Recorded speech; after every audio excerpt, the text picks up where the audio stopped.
Welcome back to my tutorial paper hacker. आज हम discuss करेंगे साथियों, आज की इस वीडियो में डिस्कस करने वाला है हिंदी के पेपर में, जिसे साहित्य हिंदी बोलते हैं। ठीक है, इसमें केवल हिंदी लिखी होगी, साहित्य हिंदी जिसकी होती है उनके लिए, क्लास 12 के जितने भी स्टूडेंट हैं।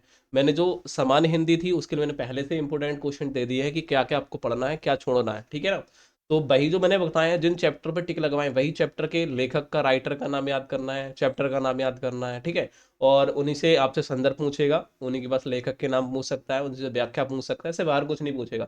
इसके अलावा बस पढ़ना भी मत, मैं बोल रहा हूँ अभी क्यों कम टाइम है, वो फालतू चीजें मत पढ़ो, वही पढ़ो जो पेपर में आ रहा है। तो क्या पढ़ना है हिंदी के पेपर में?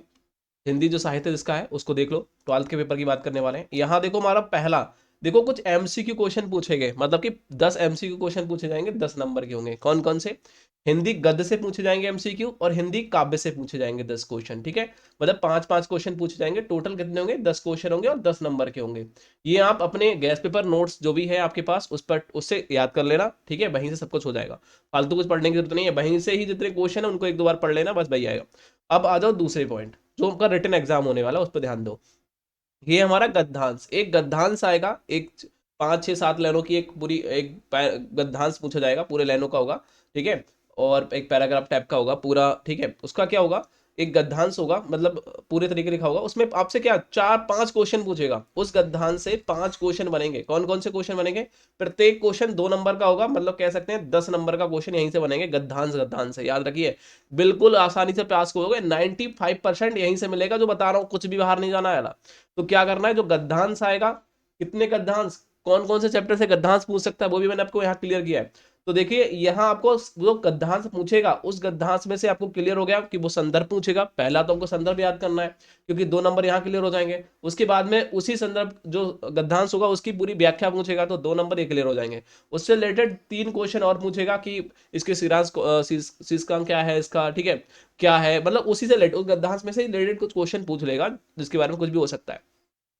ठीक है, वो 3 क्वेश्चन अपने उन्हीं गद्यांश में से ही आपको रिलेटेड क्वेश्चन होंगे, वो आपको बिल्कुल आसानी से बता सकते हो। उसके बाद में देखो यहाँ क्या 3 चैप्टर के मैंने नाम लिए हैं, 3 पार्ट है, 3 चैप्टर हैं। तीनों चैप्टर के यहाँ मैंने उनके राइटर के नाम दे रखे हैं, कौन सा राइटर है और कौन सा चैप्टर का नाम है, पार्ट का नाम आपको हो जाएगा। देखो यहाँ राष्ट्र का स्वरूप है, डॉक्टर बासु शरण अग्रवाल हैं, इन्होंने इसको लिखा था। ठीक है, तो ये इनके राइटर हैं, लेखक हैं ये। तो इनको आपको इन दोनों से, देखो ये आपको यदि चैप्टर का नाम पता है और आपको राइटर पता है, तो आपका संदर्भ, मतलब कि 2 नंबर बिल्कुल क्लियर हो जाते हैं, 2 नंबर क्लियर हो जाते हैं। संदर्भ को आपको लिखना आता होगा। उसके बाद में यदि मैं व्याख्या की बात करूं, तो जो भी पैराग्राफ होगा दिया हुआ उसका व्याख्या कर देना है सिंपल तरीके से। 4 नंबर तो बिल्कुल क्लियर हो जाते हैं। बाकी इससे रिलेटेड जो क्वेश्चन होंगे वो सारे के सारे करके आएंगे, मुझे बताएं, क्योंकि उससे कुछ बड़ी चीजें नहीं पूछता है, वो थोड़ी थोड़ी चीजें पूछेगा जो उससे रिलेटेड होंगी। उसके बाद में एक चैप्टर तो यहाँ इससे पूछ सकता है, गद्यांश।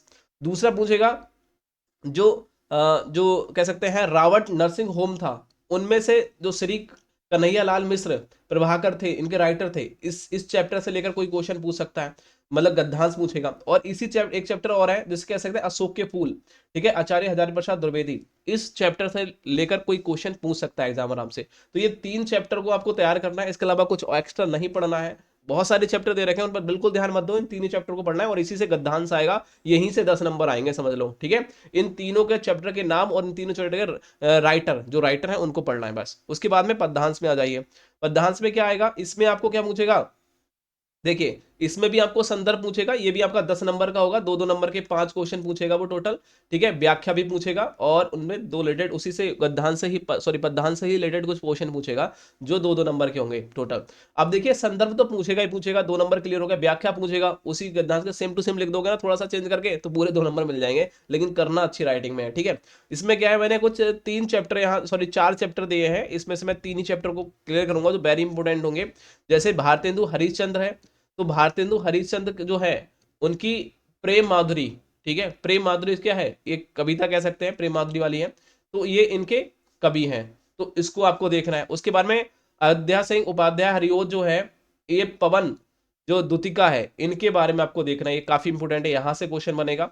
और महादेवी वर्मा जो है, महादेवी वर्मा, इसकी क्या है, गीत 1, गीत 2, गीत 3, इन तीन से ही गीत 1, गीत 2, गीत 3, इन तीन से ही क्वेश्चन बनेंगे। जो पूरा पद्यांश पूछा जाएगा उसमें से आपके 5 क्वेश्चन देखने को मिलेंगे। तो इनके राइटर आपको याद होना चाहिए। और सूर्यकांत त्रिपाठी निराला निराला की बात करें, ये बादल राग इन्होंने लिखा था। तो ये 4 मैंने यहाँ क्लियर किया है, लेकिन आप भारतेंदु हरिश्चंद्र ये दूसरा और चौथा ये पढ़ लेना। इससे ही आपके पद्यांश पूछा जाएगा, उससे आपको संदर्भ सहित व्याख्या पूछेगा, और साथ ही साथ उसे 3 रिलेटेड और क्वेश्चन बन सकते हैं जो पद्यांश से ही होंगे, उसमें से ही छांट के लिखना होगा, बाकी कुछ एक्स्ट्रा ना देखना है। ठीक है, 10 नंबर ये, 10 नंबर 20 नंबर बिल्कुल क्लियर हो गए। बस थोड़ी सी बस ये चैप्टरों के नाम ही याद करना है, यहाँ से ही हो जाएंगे। उसके बाद में हम बात करेंगे, उसके बाद में आपको जीवन परिचय और उनकी कृतियां पूछता है, रचनाएं पूछता है कि लेखक की रचनाएं बताइए और उनका जीवन परिचय लिखिए। एक जीवन परिचय जरूर लिखने के लिए आएगा। तो कवि और राइटर दोनों के यहाँ बताऊंगा कौन किस किस के पढ़ना है। तो डॉक्टर बासु शरण अग्रवाल को आपको याद कर लेना है, वेरी इंपोर्टेंट है। और आचार्य हजारी प्रसाद द्विवेदी को पढ़ना है। ठीक है, और एक है आपके देखिए, उसके बाद में है, ये दो ही पढ़ लो। ठीक है, दो ही के जीवन परिचय याद कर लेना। वैसे पंडित दीनदयाल उपाध्याय भी यहाँ आए, लेकिन मैं कहूंगा कि आप ऊपर के दोनों को ही पढ़ लें, क्लियर हो जाएगा, कोई दिक्कत नहीं है। ठीक है, यहीं से क्वेश्चन पूछ लेगा। अब इनकी देखो हमने कृतियां भी लिख दी हैं, रचनाएं भी यहाँ कर दी हैं। तो यहाँ भी आप इनको माता माता भूमि हो गई, ठीक है, कल्प वृक्ष हो गया। तो दो ही पूछता है, दो रचनाएं लिखने के लिए, या फिर 3 रचनाएं पूछेगा, ज्यादा नहीं पूछता है कि दो दो रचनाएं लिखिए। तो इस तरीके से आप लिख सकते हैं। उसके बाद में अशोक के फूल हो गया, ठीक है, साहित्य का मर्म हो गया।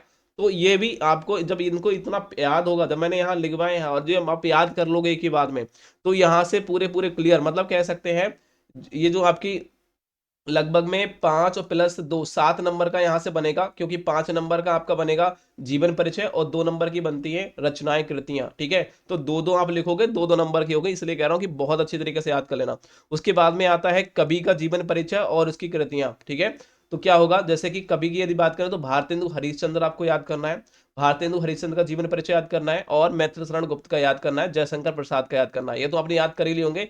क्या जीवन परिचय का मतलब होता है जब से उनका जन्म हुआ उससे लेकर जब तक कि उनकी मृत्यु हुई, जो भी घटनाएं घटित हुई और जो भी उन्हें पढ़ाई की, उनके माता पिता कौन थे, कहाँ क्या किया उन्होंने, वो सारी चीजें जीवन परिचय के अंतर्गत आती हैं। वही चीजें बना बना के लिख दो। ठीक है, और इनकी मैंने दो दो तीन तीन रचनाएं लिख दी हैं ताकि आपको दो दो याद हो ही जाए। जैसे कि बात करूं, भारतेंदु हरिश्चंद्र की प्रेम माधुरी है, प्रेम तरंग है, और दान लीला है। उसके बाद में बात करूं मैथिली शरण गुप्त की, ठीक है, नहुस है, पृथ्वी पुत्र है, और झंकार है। उसके बाद में जयशंकर प्रसाद की बात करूं तो कंकाल हो गया, तितली हो गई, और इरावती हो गई। तो इनको अच्छी तरीके से याद कर लेना, इनकी रचनाएं कृतियों को, बहुत इंपॉर्टेंट है। उसके बाद में आपको नेक्स्ट पॉइंट क्या करना है, देखो नेक्स्ट अपने गैस पेपर को ओपन कर लीजिए फटाफट और उस पर ही टिक लगाइए ये। उसके बाद में है कथा वस्तु की बात करें, क्योंकि इनसे बाहर कुछ पेपर नहीं जाएगा। जो आपका पेपर होने वाला है 22 तारीख को, यही आएंगे सारे क्वेश्चन। उसके बाद में कथा वस्तु और खंड का भी, ये आपके जिला के आधार पर बनते हैं कि जो आपका जिला है उस जिला में कौन सा पूछा जा रहा है। ये 5 5 नंबर के हैं, अच्छे तरीके से देख लेना, और आपको पता होगा इनके बारे में, अपने टीचर ने बताया होगा कि आपको क्या पढ़ना है। ठीक है, उसके बाद में मैं बात करूंगा खंड खा में। खंड खा में आपसे क्या क्या क्वेश्चन पूछे जाएंगे, यहां से आपके संस्कृत स्टार्ट हो जाती है, और संस्कृत को भी 2 भागों में डिवाइड किया गया है। संस्कृत नंबर 1 गद्यांश, उसके बाद में पद्यांश। तो गद्यांश और पद्यांश में से आपके देखिए 2 और 5, मतलब कि 2 नंबर का आपका संदर्भ लिखने के लिए आएगा कि 2 नंबर का यदि आप लिखोगे तो संदर्भ, भाई संदर्भ में आपको राइट पे मतलब कि पार्ट का नाम याद होना चाहिए और उसके राइटर का नाम याद होना चाहिए। ठीक है, और 5 नंबर में आपको हिंदी का अनुवाद करना है। जैसे जो संस्कृत का एक पैराग्राफ देगा उसका हिंदी में अनुवाद करिए। ये आपका टोटल 7 नंबर का बन जाता है, अच्छी तरीके से याद कर लेना। इसमें आपको कौन कौन से चैप्टर याद करना है, स्टार्टिंग के 3 चैप्टर को याद करना है। स्टार्टिंग के 3 चैप्टर को याद रखिए। पहला तो आपको जो संस्कृत भाषा भाषायम जो महत्वम है, इससे रिलेटेड क्वेश्चन बनेंगे, वेरी इंपॉर्टेंट है। ये चैप्टर सबसे ज्यादा पूछा जाता है, हर साल पूछा जाता है। तो इस चैप्टर से पैराग्राफ बोलेगा और उसमें संदर्भ सहित व्याख्या पूछेगा और आपसे हिंदी में अनुवाद पूछेगा। तो आप इसको बिल्कुल बना बना के कर देना, लेकिन क्वेश्चन को छोड़ के मत आना, जो दल में आए बिल्कुल करके आना, कॉपी को भर के आना। ठीक है ना। उसके बाद में याद रखिए, संस्कृत में यदि देखिए इसमें गद्यांश और पद्यांश दोनों हो जाएंगे। ठीक है, क्लियर हो गया। उसके बाद में आपसे पूछेगा संस्कृत में जो भी आपके 3 चैप्टर होंगे, पहला चैप्टर, दूसरा चैप्टर, तीसरा, मैंने बताया था संस्कृतम भाषायाम महतम महतम। ठीक है, इसमें क्या होगा कि इसमें 3 चैप्टर जो आपके होंगे, पहले दूसरे तीसरे तीनों चैप्टर स्टार्टिंग के आपको क्या पढ़ना है, संस्कृत के कुछ क्वेश्चन होंगे जो आपने बुक गैस पेपर में होंगे, उनके क्वेश्चनों को, क्वेश्चन आंसर जो होंगे, जो 2 2 नंबर के क्वेश्चन पूछे जाते हैं, ठीक है, छोटे 2 2 लाइनों के, उनको याद कर लेना है। पहले चैप्टर के, दूसरे चैप्टर के, 3 चैप्टर के। ठीक है, 4 नंबर वहां से क्लियर हो जाएंगे, इसलिए बोल रहा हूँ। ज्यादा सारे चैप्टर याद करने की जरूरत नहीं है, पहला दूसरा तीसरा 3 चैप्टर याद करेंगे स्टार्टिंग के, बाकी सब छोड़ देंगे। अब बात करते हैं रस छंद अलंकार की। 2 2 नंबर के आएंगे, 6 नंबर के। रस पूछ लेगा, कितने प्रकार के होते हैं, बहुविकल्पी पूछ लेगा, या फिर रस की परिभाषा भी आपसे पूछेगा और उदाहरण सहित पूछेगा। एक छंद पूछेगा, उदाहरण सहित पूछेगा, अलंकार पूछेगा, उदाहरण सहित पूछेगा, ठीक है। अलंकार की परिभाषा वगैरह 2-2 नंबर की आती है, अच्छी तरीके से याद कर लेना, इसको समझ लो मेरी बात को ध्यान से। बाकी मैं इसको बिल्कुल शॉर्ट ट्रिक से याद करा दूंगा, ठीक है। इसके वीडियोस मैं अलग से बना दूंगा, कोई दिक्कत नहीं है। फिलहाल आपके गैस पेपर में सब कुछ होगा, उसको पढ़ लो, ठीक है। उसके बाद में बात करो निबंध की। देखिए यहाँ है निबंध, एक निबंध लिखने के लिए बोलता है, निबंध 9 नंबर का आता है, और मुझे पता है आप कक्षा 5 से लेकर के कक्षा 10 आ गया, 12 आ गया, ठीक है, तब तक आपने ये निबंधों को जरूर लिखा होगा। हर साल लिखा होगा कि प्रदूषण पर निबंध लिखिए। जल प्रदूषण हो गया, वायु प्रदूषण हो गया, ध्वनि प्रदूषण हो गया, थर्मल प्रदूषण हो गया, किसी प्रदूषण पर दे सकता है। तो कोई भी पोल्यूशन आ सकता है, कोई दिक्कत नहीं है। आतंकवाद के बारे में आप जानते हैं, जो दिल में आए बना बना के कर दो। 5 से 6 पेज में करना है, ठीक है, 5 से 6 पेज भरना है। इससे याद रखिए 9 नंबर का है, 5 से 6 पेज भरना है। उसके बाद में भ्रष्टाचार, तो भ्रष्टाचार, इन तीनों के बारे में याद कर लेना बस। उसके बाद में हो सके तो आप यदि पूछे तो जनसंख्या विस्फोट के ऊपर एक पूछ सकता है। तो जनसंख्या विस्फोट एक नॉर्मली चीजें हैं जो आप बिल्कुल बना बना के पूरे निबंध को कर सकते हो, ठीक है। लेकिन कुछ पॉइंट जो हेडिंग होती है उनको समझ लेना कि इसका क्या है उपयोग, उन चीजों के बारे में एक बार देख लेना। उसके बाद में क्वेश्चन, नेक्स्ट जब क्वेश्चन बनेगा उसके बाद में संधि और समास के बारे में 2 पॉइंट बनेंगे। 3 नंबर की संधि आती है, उसके बाद में समास आता है 2 नंबर का। टोटल 5 नंबर के क्वेश्चन बनते हैं। इसमें क्या होता है कि संधि और समाज में, संधि विच्छेद करने के लिए दे सकता है, समाज विच्छेद करने के लिए दे सकता है, कौन सा समाज है ये पूछ सकता है, ठीक है। मैं आपको पहचान करने की ट्रिक भी बता दूंगा, कैसे पहचानते हैं कि कौन सा समास है, ठीक है ना। तो अभी मैं इसके ऊपर एक वीडियो लेक्चर ले लूंगा, उसको देख लेना एक बार भाई। मैं पूरे एक बार दोबारा इसको पूरे पेपर को आपको दिखाऊंगा, जो मेरे पास पीडीएफ है एक पूरी बुक की, आपके गैस पेपर की, उसमें क्या क्या कैसे पढ़ेंगे वो मैं समझा दूंगा। उसको देख लेना लाइव पा करके, कोई दिक्कत नहीं है। उसके बाद में मैं क्या है यहाँ देखिए बात करूँ, प्रत्यय की बात करें। प्रत्यय क्या है, प्रत्यय 2 नंबर का पूछा जाएगा और एमसीक्यू क्वेश्चन पूछेगा। बाकी बात, और विभक्ति और परिचय पूछेगा, वो भी आपका 2 नंबर का पूछेगा। टोटल 4 नंबर के बनेंगे, 2-2 एमसीक्यू पूछेगा। प्रत्यय क्या है, प्रत्यय लास्ट में जो जुड़ते हैं भाई, उपसर्ग और प्रत्यय, सही है। उसके बाद में एक पत्र लिख सकता है, किसी के ऊपर भी पत्र लिखने के लिए बोल सकता है कि आपका एक आपके मतलब आपके गांव की सड़कें टूटी हुई हैं, तो आप अपने किस तरीके से पत्र व्यवहार करेंगे, मतलब किस तरीके से पत्र लिखेंगे, सचिव को कैसे पत्र लिखेंगे, या किसी अपने डीएम साहब को कैसे लिखेंगे, एसडीएम को कैसे लिखेंगे, वो चीज लिखा हुआ। तो आपको ऐसे कैसे उनके बारे में बता देना। मैं सेवा में श्रीमान महोदय निवेदन इस प्रकार है कि ये है वो है और ऐसी ऐसी बात है, हमने इतने दिन दिए, कुछ नहीं है, वो मतलब जो दिल में आपको कर देना है, बस अच्छी तरीके से कर देना है। बस यही चीज होगा, बाकी कुछ फालतू की चीजें नहीं है। बाकी नेक्स्ट वीडियो में मैं इतिहास वगैरह जितने भी आपके इंटर और हाई स्कूल के भाई बहन जो भी हैं आपके, उन्हें सभी को बता दो कि पेपर हैकर यूट्यूब चैनल पर मैं सारी की सारी इंपोर्टेंट क्वेश्चन डाल रहा हूं जो आपके पेपर में आने वाले हैं। तो चैनल को सब्सक्राइब करो, दोस्तों को शेयर करो। कोई प्रॉब्लम तो कमेंट सेक्शन में बता सकते हो, और चैनल को सब्सक्राइब कर लीजिए। Thank you.